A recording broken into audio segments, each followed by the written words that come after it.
One more time, the video on the Inside Spurs channel, and obviously I have previously done this sort of reporting video on Fabio Paratici and his time in charge leading Juventus. We're actually going to be looking at the other man who is supposedly running Spurs at the moment, Johan Lange, and looking at really his time at Aston Villa with questionable signings, some very smart ones, but questionable signings and sales. We're also looking at managerial hires as well. So quite a bit in this video and how Johan set up Villa from time taking over in the summer of 2020 to the time leaving for Tottenham. So we're going to look at it and we're going to jump right in and we're going to say a few things within this video, just to caveat a few things. But he joined really announced on the 30th of July 2020. Okay, so I won't really crucify him for his first summer window. He's not really had the chance to prepare. So we'll really look more so from the January of 2021 onwards, obviously, until he joined Spurs on November 1st, 2023. Okay. Obviously, in this time as well, Dean Smith was a manager, then it was Steven Gerrard, and then Unai Emery. Again, we'll talk about that all in due course. Looking at sort of Aston Villa and how they performed in the year of 19 to 20, to give you an idea, they just avoided relegation zone by a point. Bournemouth ended up going down that year, so they just about clawed their way out of relegation battlefront. And again, like I said, he joined in the summer of 2020. So in his first season leading Aston Villa, they took a leap. They went up into 11th place. Looking at really the points tally, they actually went up 20 points. They actually improved by 20 points, which is quite a lot. That is quite a lot. Any team that's improving by 20 points, normally something amazing is going to come from it. Okay, so sitting in mid-table 11th, again, increase, they've gone from 17th to 11th. That's an improvement. Look at the summer transfer window. His first signing was Benjamin Crescene.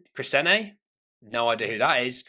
They signed Matty Cash, Ollie Watkins, Martinez, Bertrand Traore, and Ross Barkley joined on loan. And this obviously was the famous COVID year, and you look at actually the signings that he made. Matty Cash is their starting right back. Ollie Watkins is their starting striker. And Martinez is the starting goalkeeper.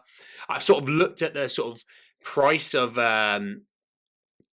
those deals. And Ollie Watkins, I think, reaches just above 30 million. Matty Cash is about 16 and Martinez is 20. So Martinez and Watkins, when you sort of think about it, there's great value in there. I'm not really a Matty Cash kind of guy. I don't think he's very good. 16 million. Forest must have been absolutely over the moon selling him. Okay. Inside that season, though,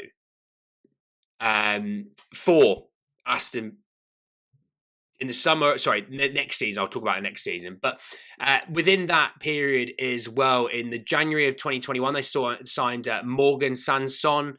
And that was the only real summer move for him. He failed. That was a failed move. He ended up moving on quite quickly after. But overall, they dramatically improved. That was the key thing. If you can go from 17th to 11th, that's a dramatic improvement. So kudos to Johan, who had a massive part in that. That season, Villa made a net loss of just under £99 million. So quite a massive loss, really, all things considered. Moving on, though, into the next season of 2022. In the summer, they signed Buendia from Norwich. Big money move. That was a failed move. They signed Leon Bailey, obviously still there at the moment. Ashley Young on a free. Danny Ings and Axel Tuanzebe on loan. Three not great moves, if I'm honest. Bailey, I think, it was a decent move. There was flashes, but it didn't really work last season. Buendia was a move that, for the money they spent, really not great. And that was the same summer they sold Jack Grealish for 100 million. So in reality, the 100 million really went to Buendia, Bailey, Ings, Tuanzebe, and Young. They improved from this. Don't get me wrong. I think even though Grealish was obviously a fantastic player, they improved from this. But in reality, you look at that on paper and you don't really think you got bang for your buck in that. But Johan Lange also, like he does at Spurs at the moment, has so much work to do by clearing out names and names of players. Omri Lansbury, Conor Hourihane, Tom Heaton left, Finn Azaz. Louis Barry, so many players having to leave out on loan, being sold. He had a lot of work to do to clear out players that season. This same season, though, in November of 2021, Dean Smith was sacked by Aston Villa, who I believe at the time had them 16th. They had taken a step in the season before. They'd sort of actually gone backwards the next season. And in that same time, Steven Gerrard was hired whilst they were 16th. Okay, so that was his first managerial hire. In that season of 2021 to 2022, Aston Villa ended up finishing 14th. So they were 10 points worse off that season, 3 places worse off. Probably some stabilisation due to Gerrard coming in. Obviously, we know that managerial hire didn't work in the end. But in reality, stabilisation probably wasn't the worst thing for them that season. In the January transfer window of that year, they loaned in Philip Coutinho. They signed Luca Digne, obviously the left back at the moment. Robin Olsen joined on loan, obviously is, I believe, the backup goalkeeper. Callum Chambers signed. Interesting move. And again, they had Jaden Philogene at the time, Anwar El Ghazi, Caleb Chukwuemeka. A lot of loan deals, like just an obscene amount of loan deals at this time. Okay. Crazy period at Aston Villa. Just the sheer volume of players that they had. It was absolutely mental, so just crazy. Just absolutely crazy.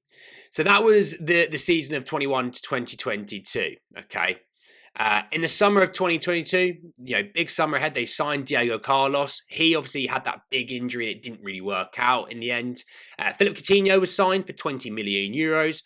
The real value signing that summer was Boubacar Kamara on a free. They then signed Olsen permanently. They loaned in Jan Bednarek. Dendonka was signed from Wolves. That was a deal that didn't work out. That was a deal that did not work out. In terms of outgoings through that summer, Bertrand Traore was not long signed. He went out on loan. Trying to look at who else. Still, Matt Target, they moved off Matt Target and Trezeguet.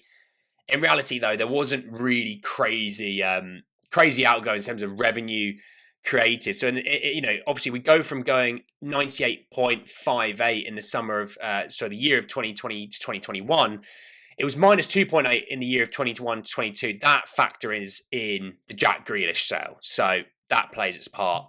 In 2022, they had a minus 59 of net spend. Again, a lot of red. Obviously, I don't really look at 2.8 as a crazy thing, but 59 is obviously, a big jump up again from there, dropping from 98 to 59. It is a jump. It is a jump in that year. Now, this same season, in the 22-23 season, it was Johan Lange's last full season at Aston Villa. They finished 7th that season. So, again, they go from 17th to 11th to 14th to 7th. That's a huge leap. Actually only 6 points better off the season. They actually finished 11th, by the way. So points totals were down that year. But got Conference League football, really great for Aston Villa in terms of financial revenue from that period.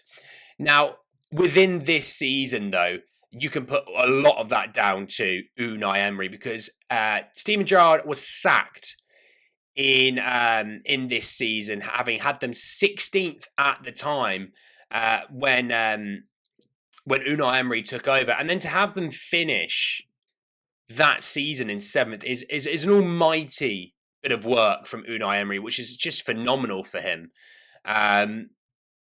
That summer, though, like I said, going through it was a strong summer. In the January of 23, so this would have been his last January transfer window in charge, Johan Lange, and Unai Emery's first window in charge. They signed Alex Moreno, the fullback, John Duran, obviously the man who now plays for Al Nassr in Saudi. They obviously make humongous profit on him. And that was the January transfer window. Again, in the January transfer window, they moved off Danny Ings to Wolves. That was a move that didn't work. Morgan Sanson goes out on loan to Strasbourg. Louis Barry's still out on loan. Bogard goes out on loan. Nakamba goes out on loan. Yeah, not great, if I'm honest. Not great at all. And in Johan Lange's last summer window in charge, Aston Villa, the summer of 2023. Some good smart business in this, some bad business, but some good smart. Yuri Tielemans on a free, great move. Pau Torres is signed for Villarreal. I think it was about 30, 35 million. I think that was decent business, someone that Spurs were linked to for a little while. Moussa Diaby was signed for big money. He obviously now plays in Saudi, so that I don't think truly worked out. Zaniolo struggled on loan, and Clement Lenglet, we all know what Clement Lenglet is from his time at Spurs. In terms of, summer business, Nakamba left, Sanson goes out on loan again, Bogard goes out on loan again.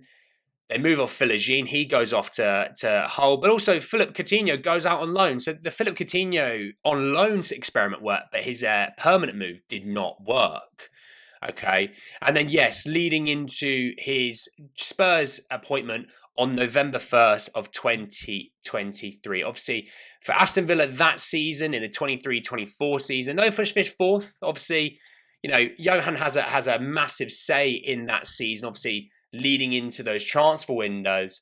I think looking at and comparing Paratici and comparing, Johan Lange, Paratici takes Juventus when they're in the top of Italian football and they go on the downward slope.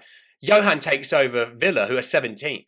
And by the time he leaves, that season that he does leave in, they actually get top four. But if you just want to ignore that and just say, what about his last full season? They get European football. So from going from 17th to 7th, that's a huge leap.